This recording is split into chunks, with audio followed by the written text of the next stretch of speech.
السلام عليكم ورحمة الله وبركاته. صلوا على النبي يا جماعة، اللهم صل على سيدنا محمد عليه أفضل الصلاة والسلام. الفيديو بتاعنا النهاردة هيكون فيديو حلو جدا، فيديو هيكون مفيد جدا للناس اللي بتربي فراخ عشان إنتاج البيض. طبعا كلنا بنربي الفراخ البلدي أو البلدي الحر أو البلدي الهجين او الفيوم الحر. طبعا بنبقى مركزين قوي على موضوع البيض عشان ما نكلفش فلوس وفي الاخر ما يكونش فيه انتاج، فبنركز قوي على الفراخ دي عشان البيض. في الفيديو ده هيكون فيه افادة كويسة جدا للناس اللي بتربي فراخ عشان البيض.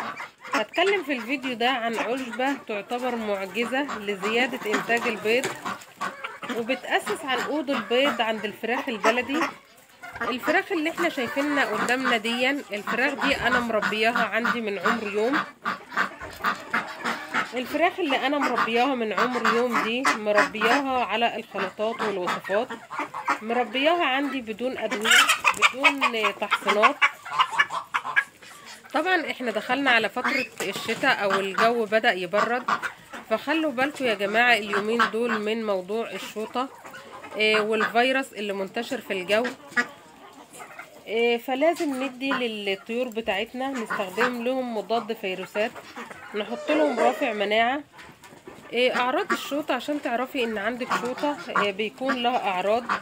بتلاقي الفراخ عندك بتكون ضعيفة كده، وتلاقيها مش راضية تاكل خالص، تلاقيها نايمة في الارض، عندها كساح، مش قادرة تمشي على رجليها، بتلاقيها ناشفة قوي. اما بتيجي تشيليها بتلاقيها خست يمكن نصف وزنها.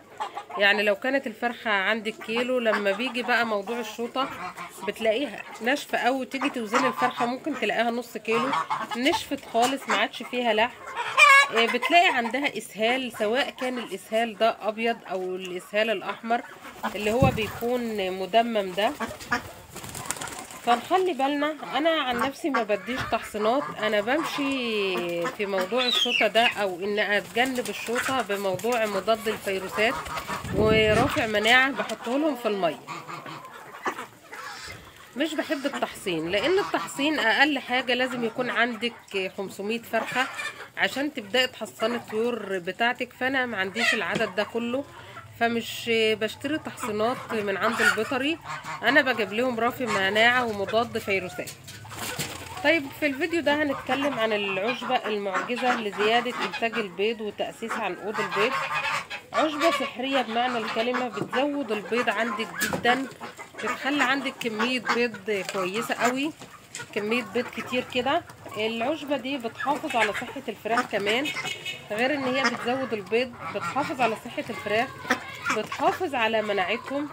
حاجات بسيطة بس هتفرق معاكي قوي عشان فراخك تبشر بالبيض بسرعة، عشان تلاقي حجم البيض كده كبير والفراخ تبيض باستمرار، تبيض بشكل باستمرار وبشكل منتظم، وبتأسس معاكي عنقود البيض. العشبة المعجزة اللي انا هكلمك عنها دي فيها كمية فيتامينات كتير جدا، فيها فيتامين ب.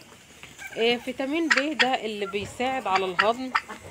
طيب احنا بنديها للفراخ من امتى؟ انت ممكن تديها للفراخ من عمر اسبوع عندك، هتفرق معاهم جدا، هتفرق مع الفراخ بتاعتك. لو انت اديتها لهم من عمر اسبوع او كده هتفرق معاهم في النشاط بتاعهم، هتفرق معاهم في حيوية الفرخ. العشبة دي كمان فيها خصائص مضادة للبكتيريا والفطريات، بتحافظ على توازن البكتيريا النافعة الموجودة في الجهاز الهضمي. كمان العشبة دي مضادة للالتهابات، فعلا عشبة معجزة. يعني العشبة دي بتحسن معاكي صحة الفرخ، بتخلي الفرخة كده صحته حلوة من وهو لسه كتكوت صغير. العشبة دي كمان اللي بيميزها ان هي فيها فيتامين سي وفيتامين ايه. الفيتامين سي وايه دول بيقللوا من المشاكل اللي بتحصل في الفراخ عندك، في الفراخ بتاعتك، من النشاط والحيوية والحركة. العشبة دي كمان بتكون مصدر هايل جدا للمعادن زي الكالسيوم والفوسفور والمغنيسيوم. الحاجات دي برضو بيحتاجها جسم الطائر. عشان بتخلي صحة العظم كده كويسة. يعني الحاجات دي اللي هي الكالسيوم والفوسفور والمغنيسيوم دي كلها حاجات أساسية عشان إنتاج البيض. اللي بيميز العشبة دي كمان إن هي فيها أحماض أمينية، والأحماض الأمينية دي بتكون أساسية ومهمة عشان الكالسيوم. طبعا احنا بنحط كالسيمات للفراخ، بنجيب الكالسيمات دي كده من الفراخ من وهي لسه صغيرة. طب بنحط الكالسيمات دي امتى؟ بنحطها كل اسبوع مرتين للفراخ. كمان من مميزات العشبة دي، المميزات الكتير جدا للعشبة دي، ان فيها حمض اميني اللي هو حمض اللايستين. ده الحمض ده اللي بيخلي الجسم بتاع الفرخة بيستفيد بكل ذرة من الكالسيوم اللي انت بتديهوله، فبالتالي بيبقى عندك نسبة كالسيوم عالية جدا. فنسبة الكالسيوم العالية دي بتديكي انتاج بيض كويس، بتخلي حجم البيضة عندك برضو يكون كويس. العشبة دي كمان فيها ميزة حلوة جدا في العشبة دي للطيور، ان هي بتقضي على الدهون اللي موجودة في الفراخ. طبعا احنا عارفين لو الفرخة عملت دهن كتير ده بيسد مجرى البيض عندها وبيخلي بيضها ضعيف جدا. لكن لو الفرخة كده الدهون اللي فيها انت قضيت عليها، فالعشبة دي حلاوتها ان هي بتقضي على الدهون اللي بتكون في الفرخة. فدي ميزة حلوة جدا، بتخلي وزن الفرخة كده يعني خفيف شوية ومفيش فيه دهون، فبتديلك نسبة بيض عالية جدا. من المميزات اللي بتميز برضو العشبة دي، المميزات الجميلة معانا اللي بتميز العشبة دي، ان العشبة دي فيها حديد وزنك. الحديد ده طبعا اساسي، الحديد مهم جدا علشان انتاج الريش وعشان مرحلة القلش، المرحلة اللي طبعا عارفين ان كل الفراخ بيحصل لها مرحلة القلش دي. يعني ايه مرحلة القلش؟ يعني الريش بتاع الفرخة بيقع، بتحس ان الفرخة كده الريش بتاعها كله واقع، زي الفرخة اللي موجودة قدامنا اللي هي الحمرة دي اهي. راحت فين يا جماعة؟ كانت موجودة هنا مش عارفة مشيت راحت فين، بس هي فرخة يعني هي واخدة مرحلة القلش دلوقتي. بتلاقي الريش بتاع الفرخة كله واقع كده، مش كاسية ريش، لا بتلاقي الريش بتاعها واقع، فدي بنسميها مرحلة القلش. قلش يعني الريش بتاعها بيقع. مرحلة القلش دي بتكون من شهر 6 لشهر 10. طب احنا عشان نخف من مرحلة القلش دي، طبعا القلش ده بيأثر على البيض، بيخلي يعني الفراخ البيض بتاعها قليل شوية في فترة القلش دي. فاحنا بنحاول نخف من المرحلة دي او ان هم يخلصوا القلش بسرعة عشان يدولنا نسبة بيض عالية تاني. فبنعمل ايه؟ بنستعمل الحديد والاحماض الامينية واليود عشان بنسرع من عملية القلش عند الطيور. طيب العشبة دي الميزة اللي فيها برضو ان فيها حديد واحماض امينية، وفيها كمان زنك. الزنك اللي بيرفع المناعة بتاعت الطيور بشكل جبار جدا، يعني بتحس ان المناعة بتاعت الطيور كده قوية معاكي وكويسة. العشبة دي برضو بتحمي الكبد بتاع الفراخ من امراض كتير جدا.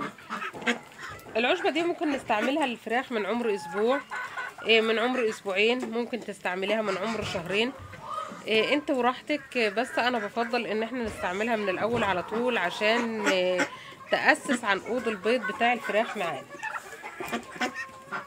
طبعا زي ما احنا متعودين احنا بندي علف بياض للفراخ بعد ما بيتموا 90 يوم، 3 شهور بالظبط، بنبدأ نديلهم علف بياض تركيز 16%.